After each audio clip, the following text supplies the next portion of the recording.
Que Seigneur Dieu nous bénisse.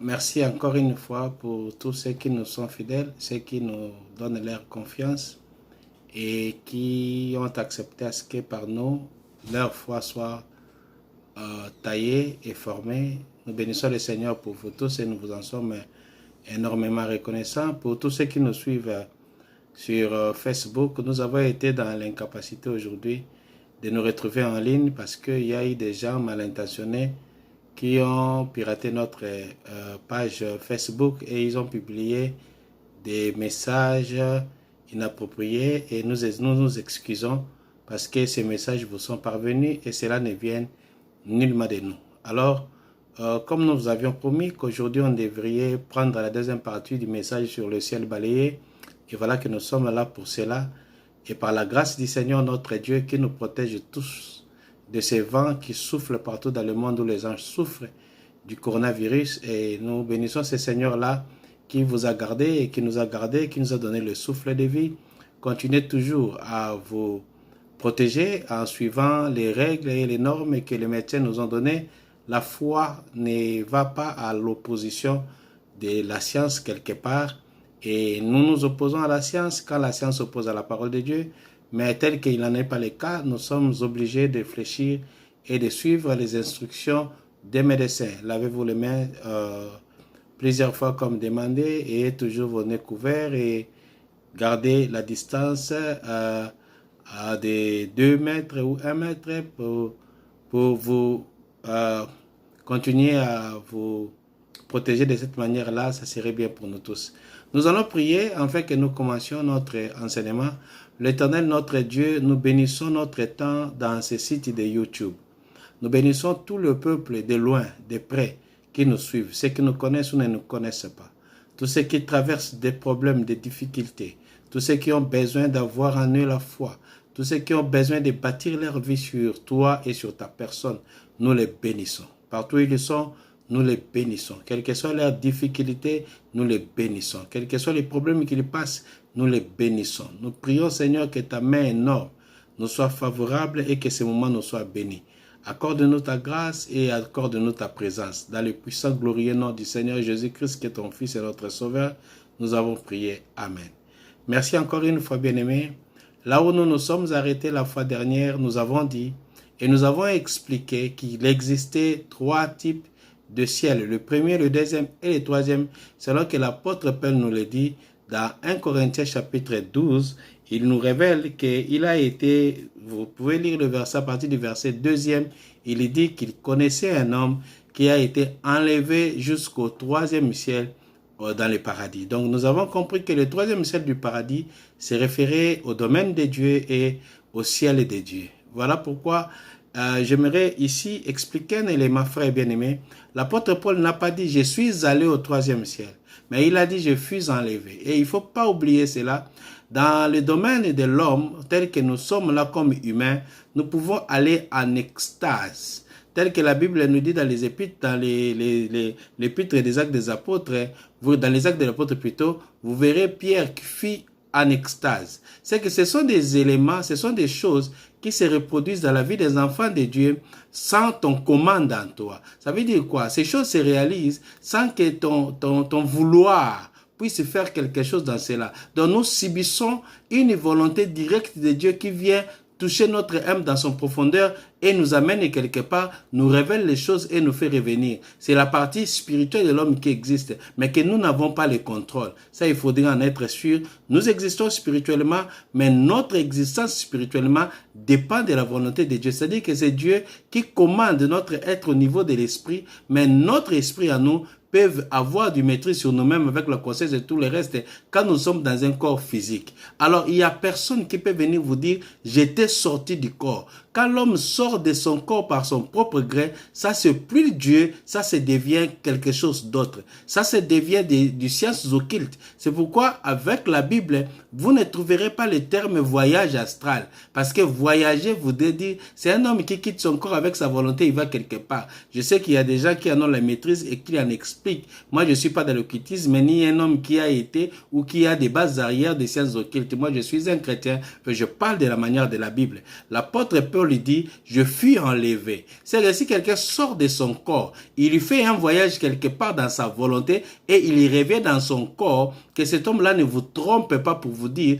nous pouvons sortir de notre corps, c'est de la sorcellerie. Nous pouvons sortir de notre, c'est des sciences occultes. Comme enfant de Dieu, l'apôtre Paul dit, je fus enlevé. Je crois que sur cela, que Dieu vous bénisse énormément.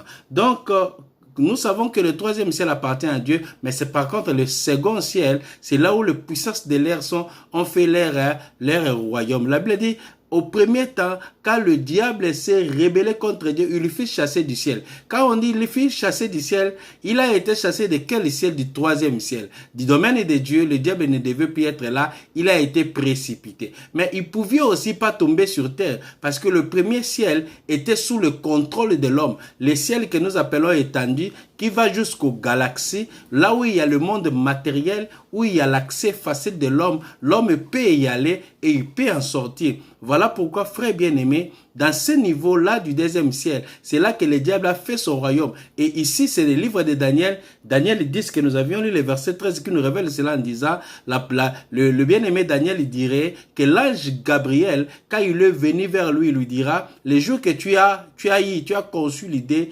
de chercher la face de Dieu, la parole était sortie. Ça veut dire, le message était sorti du trône et moi j'ai été chargé de t'amener le message. Mais quand je venais, il y a le roi des Perses. C'est une image qu'on donne du royaume du diable, le roi des Perses. C'est la puissance de l'air qui habite le deuxième ciel qui était là, qui ont empêché l'ange à ne pas descendre vers Daniel pour lui accorder les messages jusqu'à ce que les renforts célestes étaient venus. C'était l'ange Michael et ils ont donné passage maintenant à l'ange Gabriel qui descendait vers Daniel et lui accorda les messages. C'est de la même manière aussi, bien aimé dans le Seigneur, les livres que nous avons lus dans Ephésiens 2.2, ça nous parle de puissance de l'air. Et quand nous allons dans Ephésiens 6, là maintenant on nous explique, tel que nous avions vu l'autre fois, dans Ephésiens 6, bien aimé, là maintenant on nous parle de quoi? On nous parle de puissance, les esprits méchants dans le lieu céleste. Vous voyez ça?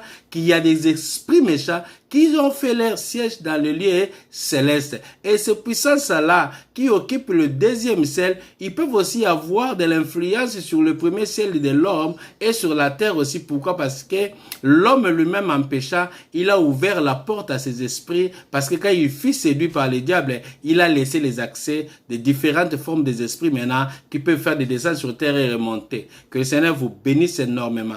Et nous avions dit ceci, quand le Seigneur a promis, dans 1 Thessaloniciens 5, 1 Thessaloniciens 4 plutôt 17, l'apôtre Paul nous dit, comme aussi 2 Thessaloniciens 2, 1, l'apôtre Paul nous promet, il dit, au son de la trompette et à la voix de l'archange, les morts en Christ ressusciteront et nous les vivants, nous allons nous joindre à eux, nous serons ravis dans les airs. C'est que la rencontre entre les enfants de Dieu et Christ se fera dans les airs. Et ça, c'est très important parce que Christ va revenir. Ici, je ne parle pas du retour de Christ pour l'Israël, je parle de l'avènement, de l'enlèvement de l'Église. L'Église, quand elle serait enlevée, nous irons tous à la fête de la noce. Et la fête de la noce se passera où? Dans les airs. Et là, dans les airs, comme je l'ai expliqué si tôt, il y a les puissances de l'air qui occupent le deuxième ciel. Voilà pourquoi, avant qu'il y ait l'enlèvement, ici je parle de minutes du temps qui se passeront avant l'enlèvement. C'est qu'avant qu'il y ait l'enlèvement de l'Église, le terrain du ciel doit être balayé. Le Seigneur doit chasser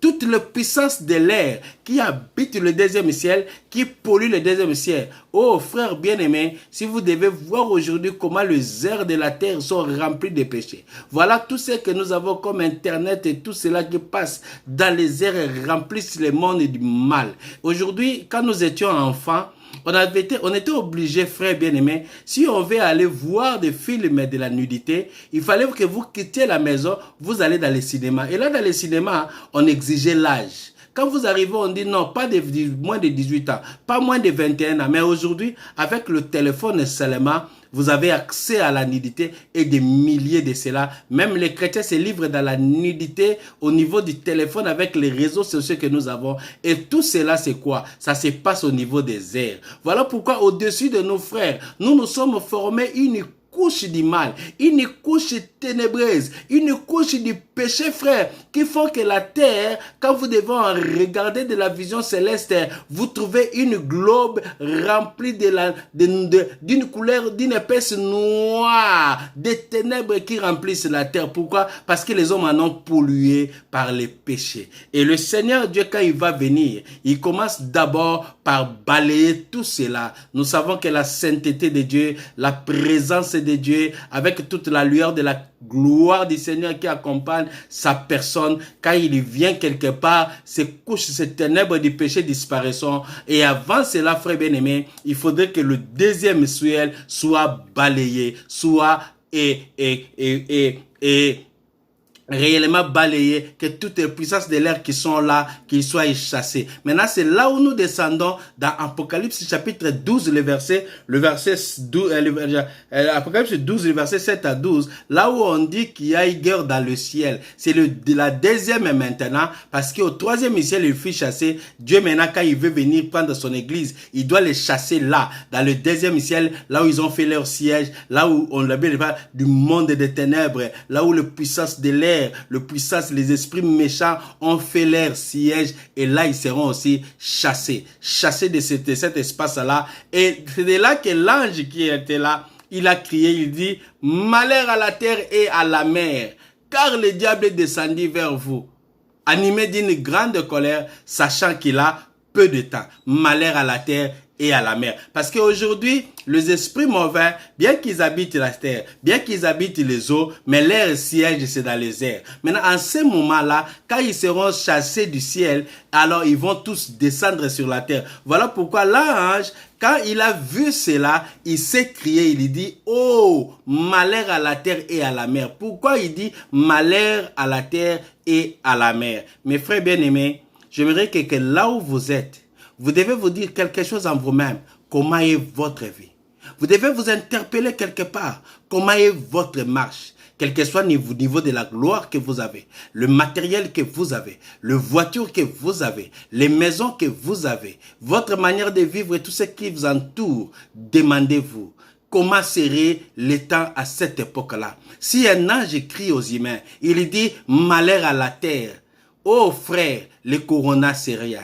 Là c'est la puissance du ténèbre qui eux-mêmes vont faire leur descente sur la terre. Ça serait des moments horribles. Ça serait des moments, je ne sais pas comment l'expliquer. Vous savez qu'il y a certaines choses que les termes humains ne savent pas expliquer. Ce sont des choses, des événements que la bouche de l'homme n'a pas la capacité d'expliquer. C'est pourquoi vous verrez dans la Bible, il y a des choses que les apôtres ont vues dans la vision qu'ils n'étaient pas dans la capacité d'écrire. Même quand l'apôtre Paul lui dit, j'ai été ravi. Il a été ravi. Il a vu des choses. Mais ces choses qu'il avait vues, il n'en a pas écrit parce qu'il n'y a pas de mots dans le langage humain qui peut exprimer la splendeur et la grandeur des choses qu'il a vues au ciel. C'est de même, frères bien-aimés, quand le diable lui-même va descendre avec toute sa puissance et son armée, la terre serait dans le malheur. Et là, c'est un ange qui nous avertit. Il dit malheur à la terre. Vous savez, quand le malheur s'abat sur les hommes, même l'argent n'a plus de valeur. Quand le malheur s'abat sur la terre, même les maisons n'auront plus de sens. Quand le malheur va s'abattre, ta beauté n'aura plus d'importance. Quand le malheur va s'abattre, même la danse que tu as toujours voulu exhiber, cette danse voluptueuse, cette danse de séduction, cette danse que vous faites bouger vos derrière, n'aura plus d'impact à ce moment-là. Vous vous trouverez incapable. Oui, je vous dis ce qui est vrai parce que la Bible nous le dit. Qu'en ce moment-là, les anges ont crié. Ils ont dit, oh, malheur à la terre. N'oubliez pas, frère, les anges, ce sont les compagnons des chrétiens. C'est que les anges aussi connaissent comment vivent les hommes, ce qui vivent les hommes. Puisqu'ils nous accompagnent dans ces voyages avec le Seigneur. Quand on a fait sortir Pierre de la prison et qu'il est venu dans la maison de Jean-Marc, il a tapé dans la porte. La Bible dit notre sœur Rode est venue ouvrir la porte. Quand il a vu Pierre, il est rentré vite dans la maison, annonçant aux autres que Pierre était à la porte. Qu'a dit les disciples qui étaient dans la maison? Ils ont dit non, c'est pas Pierre, c'est son ange. Pourquoi? Parce que tout chrétien, tel que vous êtes là, tel que je suis là, il y a un ange qui nous accompagne. Cet ange-là qui nous accompagne peut s'habiller de notre parure, mais c'est pas un humain, c'est un ange qui n'est pas physiquement vu, mais spirituellement, il est là. Donc les anges nous accompagnent. Ils connaissent les réalités de la vie de l'homme. Ils connaissent les difficultés de l'homme. Ils connaissent la gloire des hommes. Ils connaissent tout cela. Mais quand un ange annonce à la terre, il dit malheur à la terre. Mes frères bien-aimés, préparez-vous. Je pense et je crois que les temps ne sont plus. Nous sommes là en train de vivre les dernières secondes peut-être de l'existence du bonheur sur la terre. Parce que celui-là qui va descendre, oh frère, n'aura pas pitié. Ni de la science que tu es en train de faire de tes alliances, ni la connaissance que tu te dis que tu en as, ni le bonheur que tu crois en avoir. Vous qui vous appelez des papas bonheur, des mamas bonheur, des mères intel, des mamas qui gagnent. Je ne sais pas ce que vous êtes frères, mais tout cela, quand ces esprits vont descendre sur la terre, ça serait horrible. Je vais vous dire une chose, frère. C'est pas la première fois que les esprits mauvais, c'est pas la première fois que les esprits viennent sur la terre pour s'accaparer du monde des hommes. Cela s'est produit aussi. Nous pouvons aussi voir cela dans Genèse chapitre 6. Cet événement s'était produit. C'est pas la première fois. La Bible nous enseigne des choses et elle l'explique elle-même. Et quand la Bible nous décrit des choses, ça veut dire ceci, fils de l'homme, réveillez-vous, soyez prudents, ne restez pas endormis, ne soyez pas là. Dans cet état d'esprit où les prophètes vous mentent, ils se présentent à vous comme si ils avaient solution à toutes choses. Or, dans leur maison, ils ont des problèmes. Pourquoi ces gens-là se divorcent? Pourquoi ils divorcent? Parce que dans leur maison, ils sont incapables de pardonner ni de régler leurs problèmes. Mon frère, ne sois pas dans l'aveuglement de ces hommes qui vous disent, venez vous vivre les miracles. Les miracles, c'est Dieu qui l'opère. Il n'y a pas un homme qui a une gibecière remplie de miracles pour les distribuer aux humains. Non, frère. Le miracle, c'est le domaine de Dieu. Le miracle, c'est le domaine surnaturel de Dieu. Je sais que si Dieu le veut, au travers de ce ministère, je vis des miracles s'opérer. Mais si vous me demandez aujourd'hui, frère, fais un miracle, je te dirai que j'en suis incapable. Mais si vous demandez à Dieu, Dieu est capable de le faire. Tous ces gens qui passent, qui vous disent, je vais être guéri, je vais. Le corona est là, qui en a guéri? Pourquoi ils n'appellent pas les malades de corona pour dire, allez, les médecins, laissez ces gens-là? Puisque nous en avons vu des prophètes qui passent dans des hôpitaux guérir les gens, qui passent dans des morgues pour faire ressusciter les morts. Le corona est là. Pourquoi ils ne se lèvent pas? Parce qu'ils se sont présentés à nous comme des hommes qui ont la puissance de Dieu et à eux seuls. Ils disent, nous sommes des prophètes, c'est notre temps. Nous acceptons maintenant que c'est votre temps. Parcourez les hôpitaux maintenant, dites aux médecins, laissez, je vais prier et tous les malades qui sont là de corona vont être guéris. Personne, même ces prophètes-là, ils sont dans leur maison en train de se protéger. Frère, c'est ça le moment. Si tu n'avais pas l'œil pour voir, il faudrait le voir maintenant. Si tu n'avais pas l'intelligence pour comprendre, le temps de comprendre, c'est maintenant. Vous savez, frère bien-aimé, le diable connaît son temps. Il sait que tel qu'il est là, le temps pour lui n'est plus. Alors, qu'est-ce qu'il s'est fait? Il s'est fait représenter. C'est pourquoi sur la terre, il y a le fils de la rébellion qui représente l'autorité et la puissance de la rébellion du malin. Ces gens-là, ce sont ces gens qui entraînent des foules dans la tromperie, qui entraînent les foules dans les histoires qui n'ont pas de tête ni de queue, mais comme les hommes sont séduits, ils les en acceptent, ils les en prennent comme les éléments des exemples et tout consort. Malheur à la terre et à la mer, car le diable est descendu vers vous. Nous savons aussi quand est-ce qu'ils sont descendus. Voilà pourquoi, frère bien-aimé, les exemples que nous avons dans la Bible, c'est dans Genèse chapitre 6. La Bible nous dit ceci: lorsque les hommes eurent commencé à se multiplier sur la face de la terre et que des filles leur furent nées. Vous voyez ça? Il dit quoi? Le Fils de Dieu vire. Quand on dit le langage du Fils de Dieu, ça veut seulement dire les anges. Ne vous troublez pas, frère. La Bible a son langage. C'est comme les païens aussi, ils ont leur langage. Des fois, quand ils parlent, nous les chrétiens, on ne comprend pas. Moi, je suis congolais, je parle lingala. Mais il y a d'autres lingala. Quand les gens en parlent comme ça me surpasse et je demande, qu'est-ce qu'il a dit? Parce que les païens ont leur langage. Et nous aussi, enfants de Dieu, nous avons notre langue. Voilà pourquoi il y a certaines musiques que moi, je ne chante pas. Quand vous sentez le musique, l'air beat, les battements qu'ils jouent là, ça concorde assez des païens. Moi, je chante pas cela. Pourquoi? Parce que ces gens-là, ils sont venus faire l'œuvre du diable. Ils ont détruit la frontière qui existait entre le christianisme et le paganisme. Frère, dans l'époque où nous nous sommes convertis, je ne vais pas citer le nom de certains frères musiciens, mais quand ces frères-là chantaient, on appelait cette musique la musique des deuils. Parce que cette musique-là était différente de la musique qui se jouait dans le monde. Mais aujourd'hui, quand ils chantent et le monde chante, c'est la même chose, le même rythme, c'est le même danse. C'est malheureux, frère. Restez dans votre frontière, restez dans votre limite, restez là où vous devriez être, malheur à la terre, car le diable va descendre. Vous voyez ces choses que vous voyez aujourd'hui, ce qui vous met mal à l'aise aujourd'hui, les complaintes que vous avez sur nous les pasteurs, les complaintes que vous avez sur la manière dont l'église est en train d'évoluer, demain ça serait beaucoup plus pire.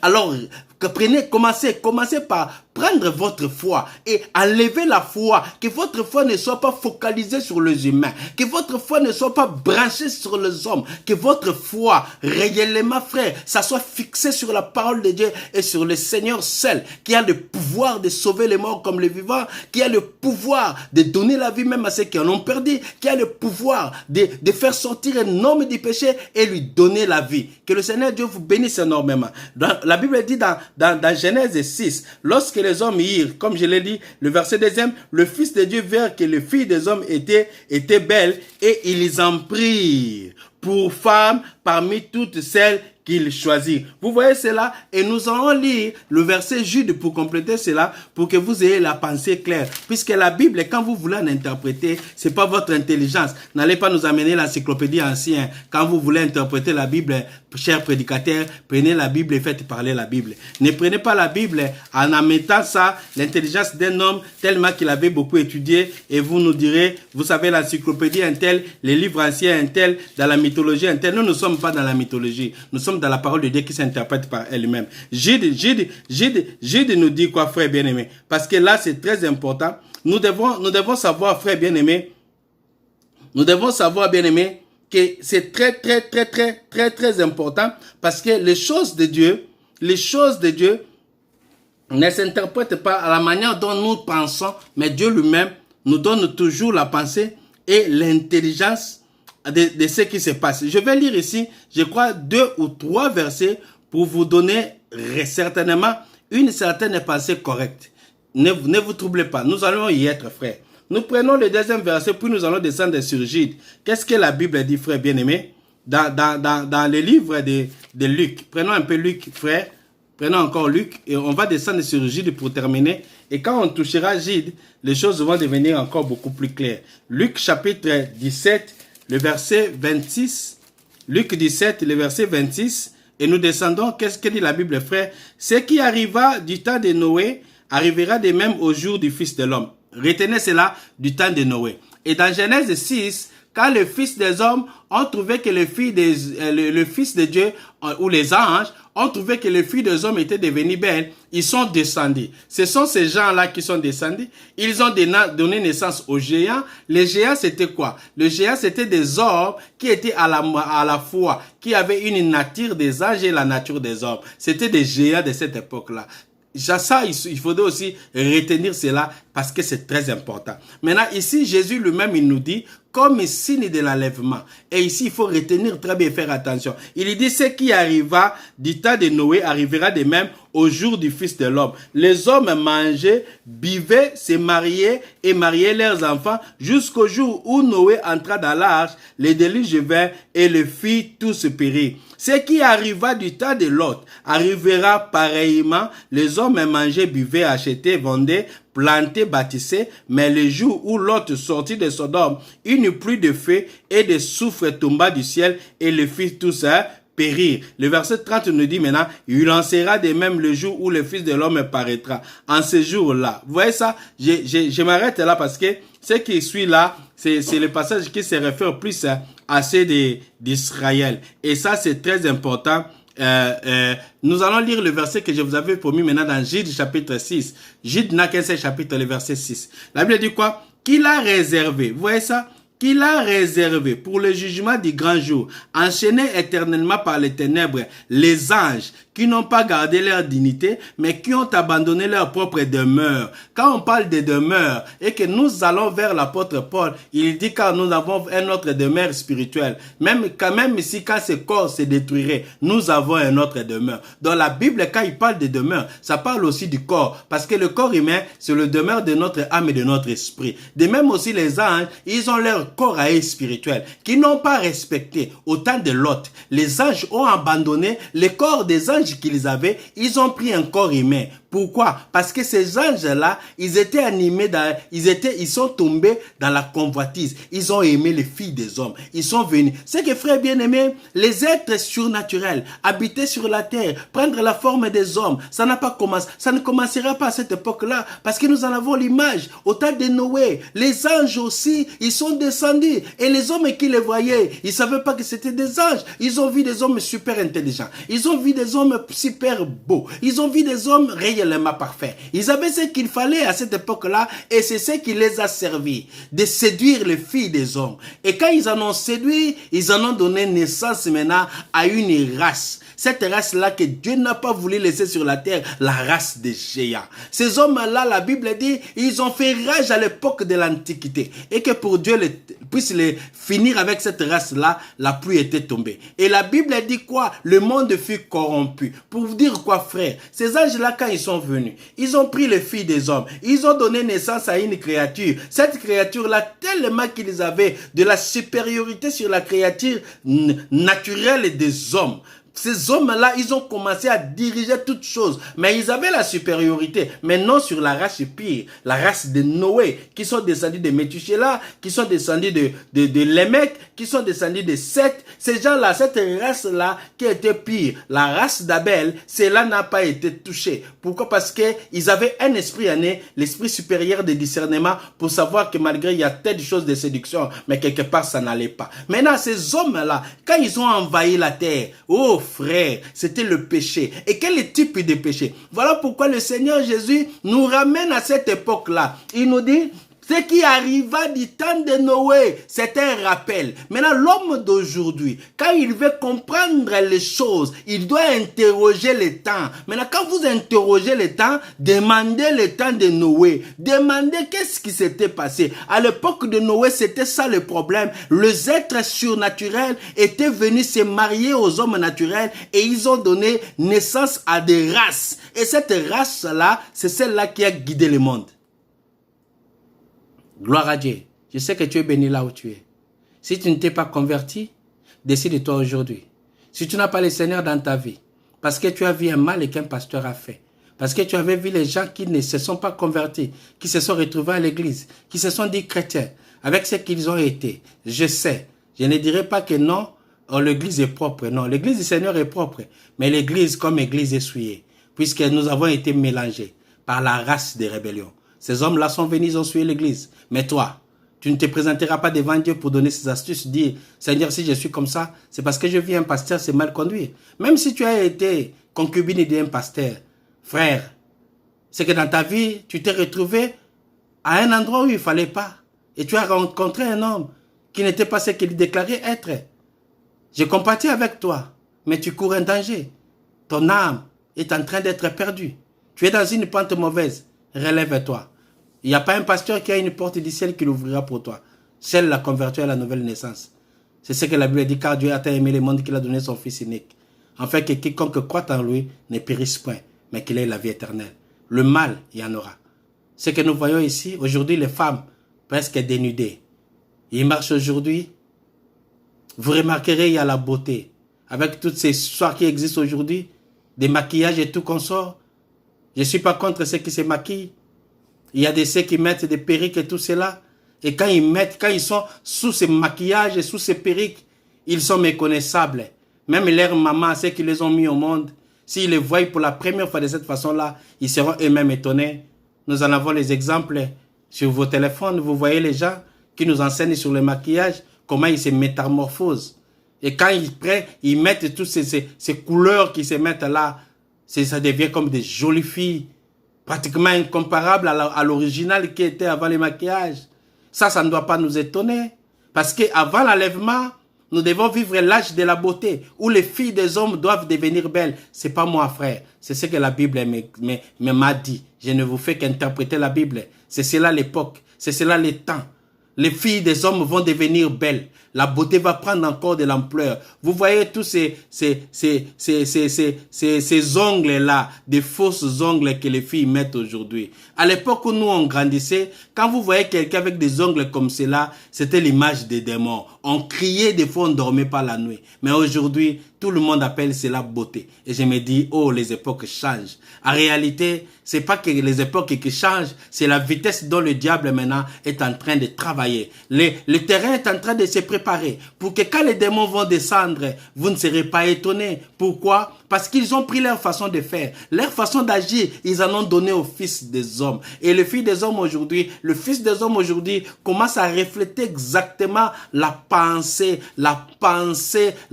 satanique. Et ces choses, c'est ce qui s'était produit au temps de Noé. Mes frères bien-aimés, que Dieu vous bénisse. Nous allons encore nous retrouver pour la 3e vidéo, afin que nous expliquions un peu en profondeur ce qui étaient les caractéristiques du temps de Noé et comment cela est comparable aujourd'hui, parce qu'il y a déplié le temps de Noé et le temps de Lot. Si vous avez des questions, vous avez des choses, vous voulez vous enseigner sur quelque chose, nous sommes là. Notre numéro c'est 734 340 7114.